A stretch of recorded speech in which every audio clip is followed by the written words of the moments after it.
Hi Gareth, it's Hi. a pleasure to meet you. Thank you.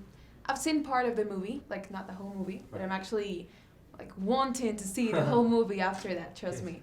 And I was wondering that maybe like a part of the fact that this story, like I know we know it's a Star Wars story, but it's not like from the Skywalker timeline. Yeah. Just like to say it like that. Like, what do you think makes this movie unique and different? Hopefully quite a few things, but I'd say the important thing is that like no matter how different we got, that it still felt like Star Wars. I don't think you can just make any film and then stick Star Wars on it and it feel like Star Wars. Star Wars to me is some very sort of special ingredients like an epic, canvas where you've got more of an intimate sort of central relationship, usually to do with a fractured family like Luke and Darth Vader, and good versus evil.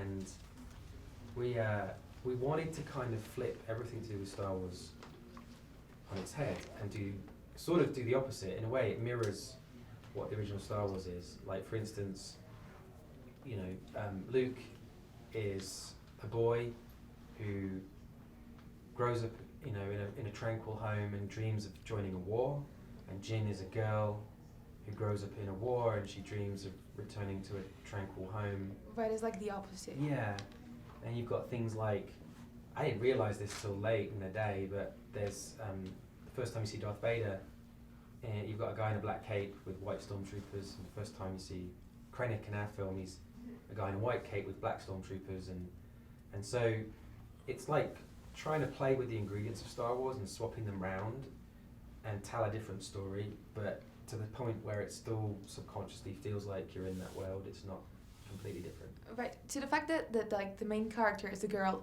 were you involved in the writing of the story?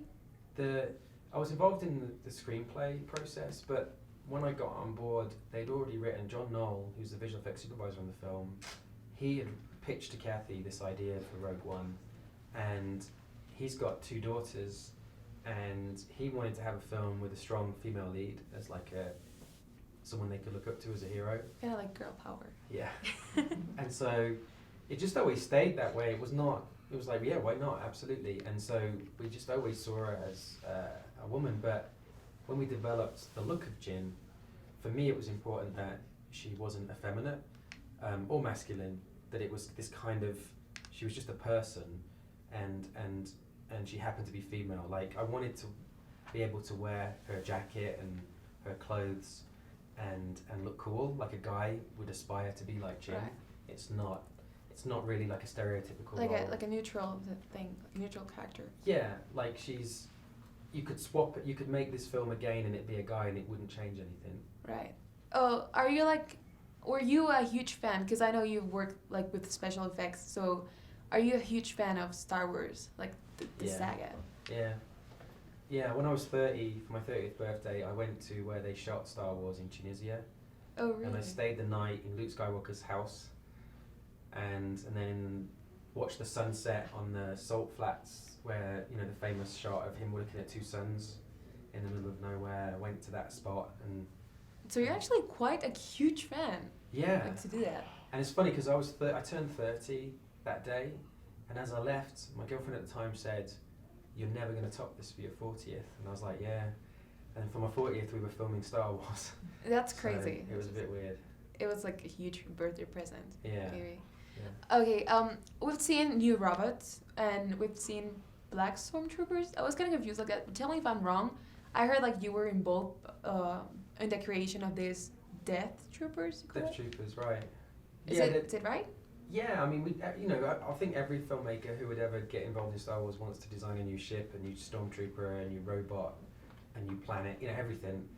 And so when we were going through designs, we felt like there's this running gag in Star Wars that stormtroopers can't hit anything because they never really kill anyone. Right. And so it's like, okay, we've got to address that, and we've got to have like an elite stormtrooper, kind of the equivalent of SAS. And we were looking through original drawings of stormtroopers that were done before the original film came out, and they were very thin and tall, and everyone was saying, well, you can't do that because as soon as you put armor on people, they look fatter. And we said, well, okay, well, what if we had like a 7-foot guy that was really thin, and we put really thin armor on them, like nearly touching their skin the whole time? Then it would work. And so we looked everywhere for like these kind of basketball player type stunt guys, and got them all armored up, and their faces even are supposed to kind of subconsciously make you think they've got a gas mask on.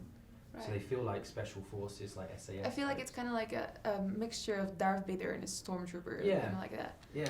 And like to finish this, are there gonna be any connections between the characters of this movie and the original characters from like the movie? From like the original trilogy? Right. Yeah.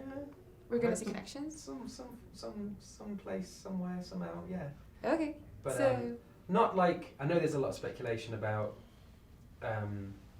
Rey's parents. I have no idea Right. whose Rey's parents are. Oh, okay. Our film does not relate to that. But the original trilogy is definitely, our film is connected to that, yeah. okay, cool. Hi Radio Planeta, my name is Gareth Edwards, I'm the director of Rogue One. If you don't watch Rogue One, then the Death Star is going to come and blow up your Planeta, okay? Cool.